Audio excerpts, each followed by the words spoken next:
Pergunta 623.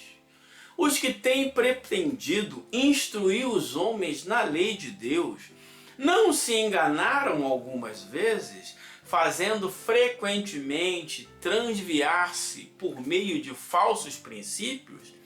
Já estudamos isto ontem.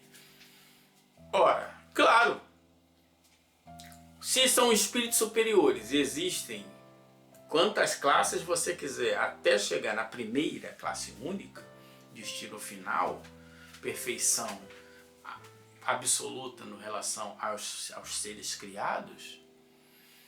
Ora, naturalmente, uns vão ser mais ou menos adequados, uns penetraram mais do que outros nestas leis, alguns mesmo fanfarrões, patifes, que inventaram coisas e lhe revelaram aos homens, que também, pela lei de justiça, tiveram, têm e terão a necessidade de se arrepender, expiar e reparar o mal, né? Então, por que fizeram? Alguns deram falsos princípios? Vamos à resposta. Certamente podem ter dado causa a que os homens se transviassem, aqueles que não eram inspirados por Deus e que, por ambição, e atribuíram-se uma missão que não lhes fora confiada. Todavia, como eram afinal homens de gênio, mesmo entre os erros que ensinaram, grandes verdades muitas vezes se encontram. Essa é uma questão muito importante. Eu vejo pessoas, não, a obra de fulano de tal é um erro, precisamos eliminá-la. A obra de Chico Xavier é toda errada. A obra dos Mormons é toda errada. A obra disso é toda errada. Quem faz isso é tolice. É uma pessoa sistemática. É uma pessoa imbuída de preconceitos. Kardec muitas vezes aprendeu com espíritos de terceira ordem.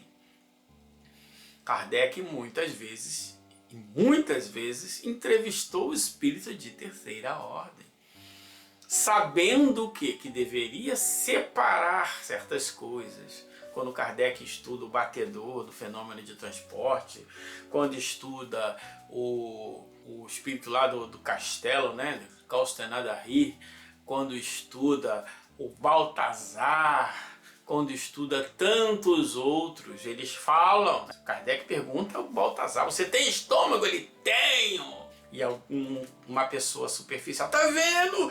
Tem! Mas não sabe as perguntas, onde Kardec está indo.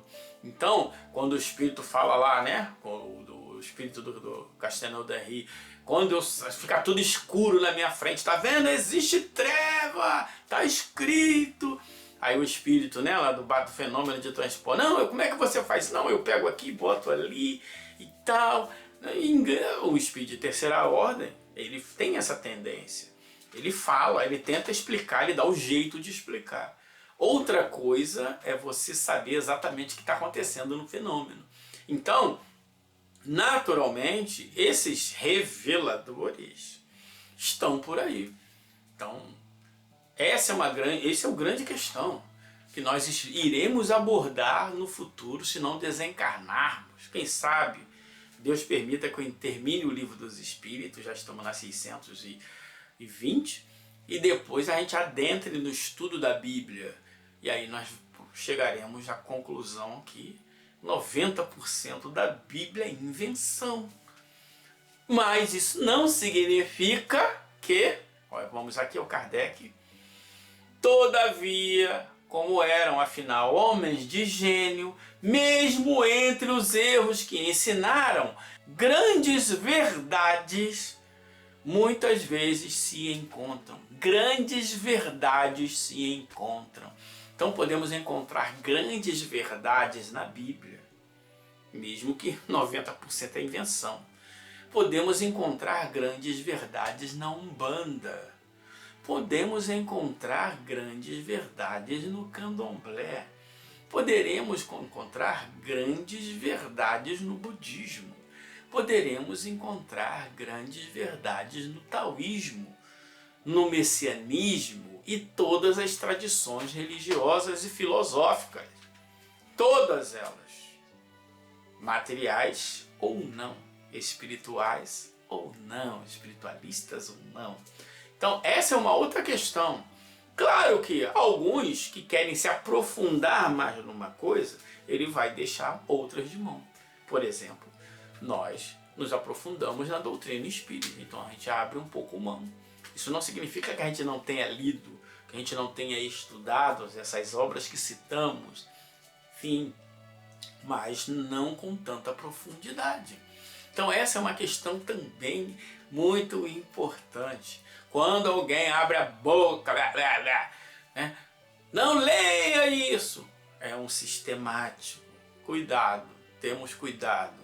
Quando alguém diz, essa obra estragou o Espiritismo, estragou o Espiritismo. O Espiritismo está em a natureza, são leis morais eternas e imutáveis.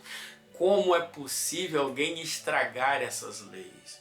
Alguém pode embaraçar o entendimento sobre o Espiritismo no sentido estrito, doutrina espírita kardecista, porque agora também existe a doutrina espírita do Espiritismo brasileiro, que é a que, vamos dizer assim, predomina no mundo, é a doutrina do Espiritismo brasileiro, da Federação Espírita Brasileira. E existe o Espiritismo kardecista, que são aqueles que seguem a doutrina codificada por Allan Kardec, que é também um olhar, ok? Então não tem problema nenhum, cada um no seu cada um. Verdades podemos tirar de